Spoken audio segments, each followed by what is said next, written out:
Jimmy Smith trying this one more time. I recorded this earlier on a different file, and once again, it won't process on YouTube, and I've been going back and forth with YouTube for like a month about this problem. So that's why there haven't been any more FightQuest updates, because I tried to make them, tried to upload them, they wouldn't upload. So every now and then, the videos just, they won't process. And so I made one of these and it wouldn't process, so I'm trying it again, recording a totally new one, and hopefully this one will process. So if it doesn't, it's a big problem. So anyway, there was a backstory to almost every single fight on this card. Entertaining, fun to watch, but people that won went up the ladder pretty far. The people that lost slide down pretty bad. So where did everybody go? Darren Stewart, Deron Wynn. Darren Stewart, the better outside striker. The story of this fight to me was Darren Stewart outside, picking his shots, hands low a lot of the times, but good jab, good power shots, accurate, good movement. And Deron Wynn, for his part, would get in, get the takedown as the shorter, stockier, stronger guy, but not do a ton with it. Tried for a lot of ground and pound. Stewart did a good job negating that. And every time it seemed like he might be taken over, Darren Stewart would turtle up, and pop back to his feet and use the stand-up escape from wrestling, wrist control, stand-up escape. So Deron Wynn would get the takedown, but I didn't think he did enough with it. I agree with the split decision. I thought Darren Stewart won it. Close fight. Could have gone Wynn's way, but I thought Darren Stewart was the more accurate striker. And when it came to the grappling part, Wynn had the better takedown, but didn't try to pass much, wasn't super effective with the ground and pound.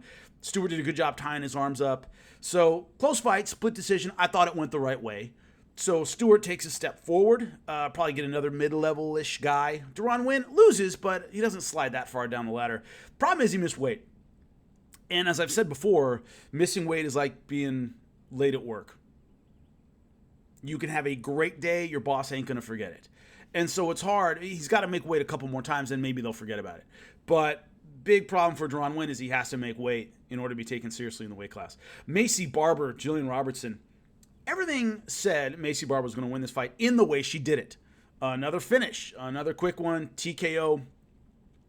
The only problem I saw leading into this one was she was talking about everyone but her opponent.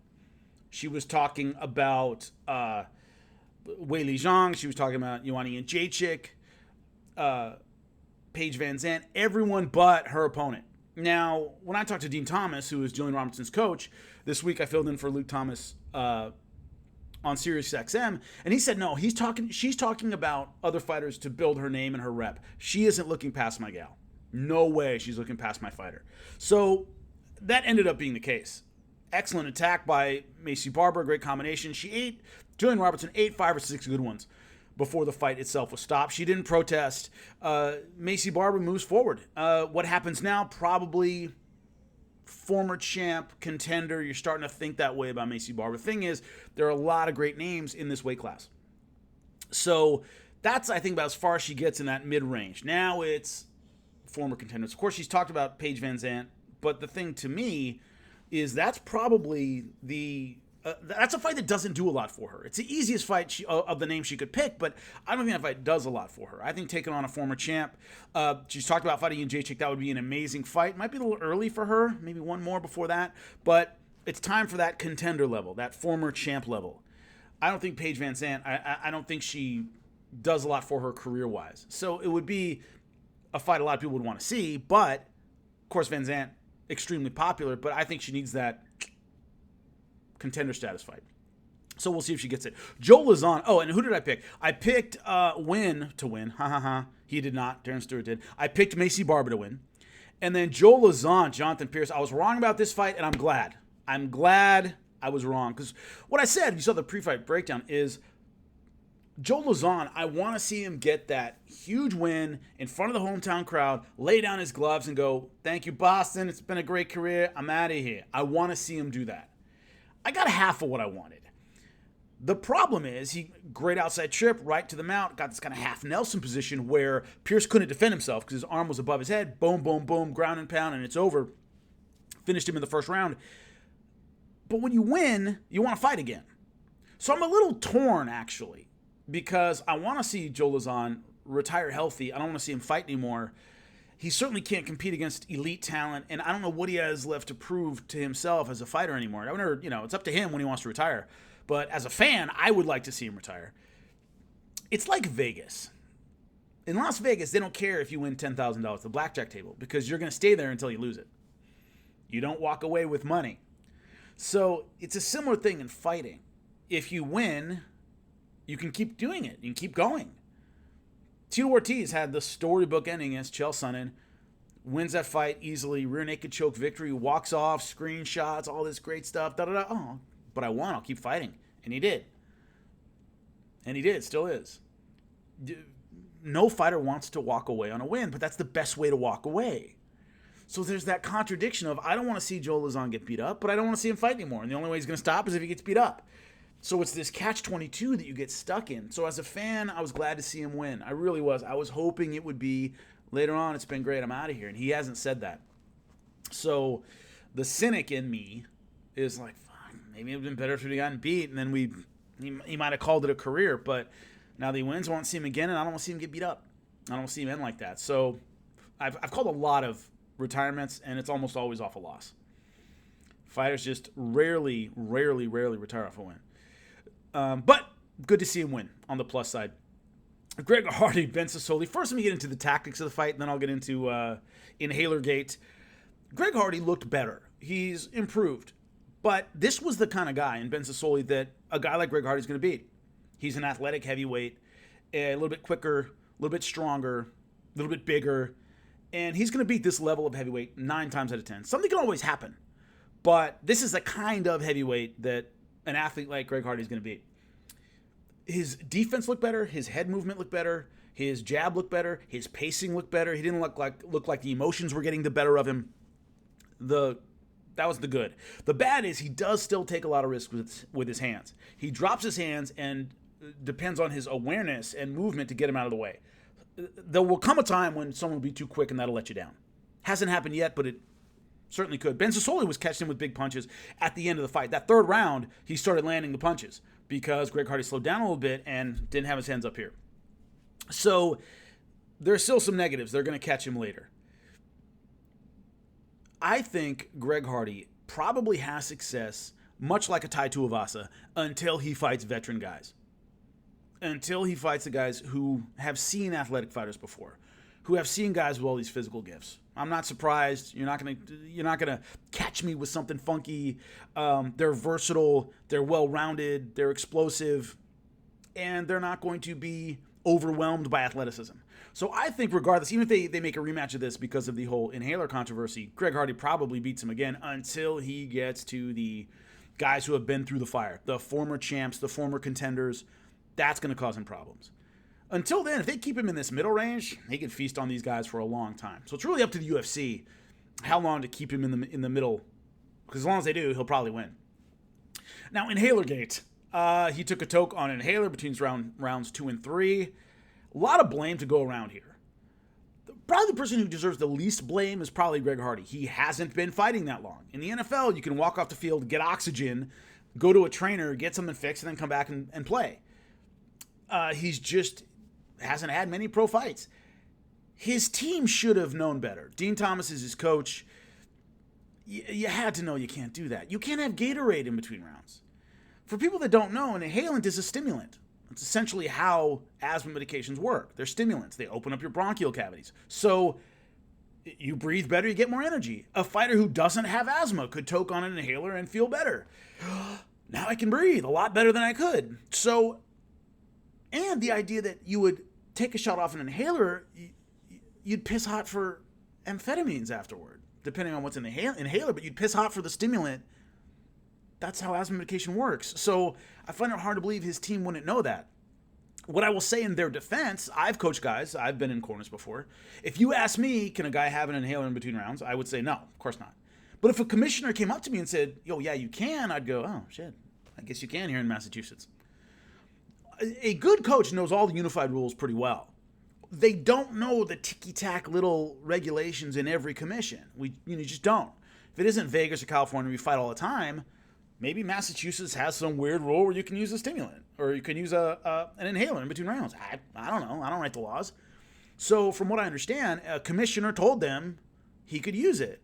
If I'm the coach there, I wouldn't think he could either, but maybe if a commissioner said he could, I would go, okay, fuck, guess I'm wrong. I don't know. So I'm willing to exonerate them in that regard, but the commissioner himself or herself, that's insane. Apparently what came out, if you're not following it, the commission said that commissioner wasn't qualified to tell them yes or no. That they kind of went, yeah, and they were wrong, which makes sense. But so there's a lot of blame to spread around. I know Dana White very hard on his corner, as he should have been. And the corner should have known that.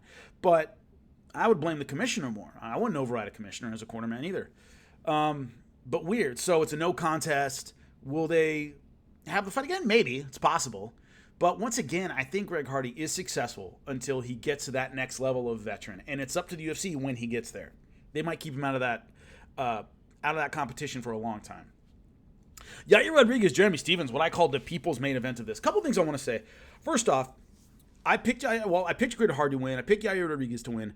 The ebb and flow of the fight was the opposite of what I thought and what the conventional wisdom was, which is Jeremy Stephens comes out emotional, banging, looking to knock Yair Rodriguez out. Yair Rodriguez maybe plays the matador to the bull in the first round, slips and moves and sticks, and then second round and third round, he starts finding his target and counterpunching and takes the last 2 rounds. That's kind of what I thought would have happened. Other way around, Yair Rodriguez came out smoking, flying kick, aggressive, and it was Jeremy Stephens on the defensive, trying to figure out what the hell's going on with this kid. Then in round number 2, it was even worse. Yair Rodriguez, the first 3 minutes of that round, was putting it on Jeremy Stephens. I thought we were headed toward a 10-8 round. He was beating him up. Now, Jeremy Stephens came back at the back end of the round and made it at least a 10-9. And then in round number 3, Jeremy Stephens starts beating the crap out of Yair Rodriguez. Yair was slipping and ducking against the fence, if you saw it, trying not to eat that knockout shot, was on the ground eating serious punches. It was tough. He barely made it through that round, but he did. 2 rounds to 1 to Yair Rodriguez. He wins. I thought he deserved the unanimous decision. Fans now are saying, what if it had been a 5-rounder? Quite possibly. I'm going to say 2 things. Number 1, at the end of round number 3, if that had been a 5-rounder, and you said, Jimmy, who's your money on to win this fight? Jeremy Stephens. Because it looked like the tide had turned in round 3, and then Jeremy Stephens was starting to tee off on him, and Yair Rodriguez was tired. So in that sense, add another 2 rounds onto that. Oh, maybe Jeremy Stephens wins a 5-round fight. That's my dog. Had it been a 5-rounder, would Yair Rodriguez have blown so much gas in the first 2 rounds? He would have fought tactically a very different fight.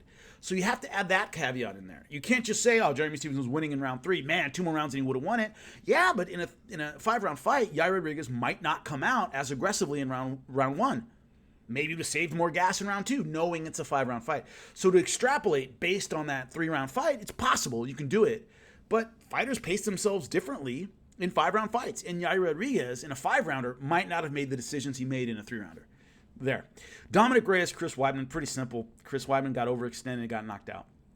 Reaching shot.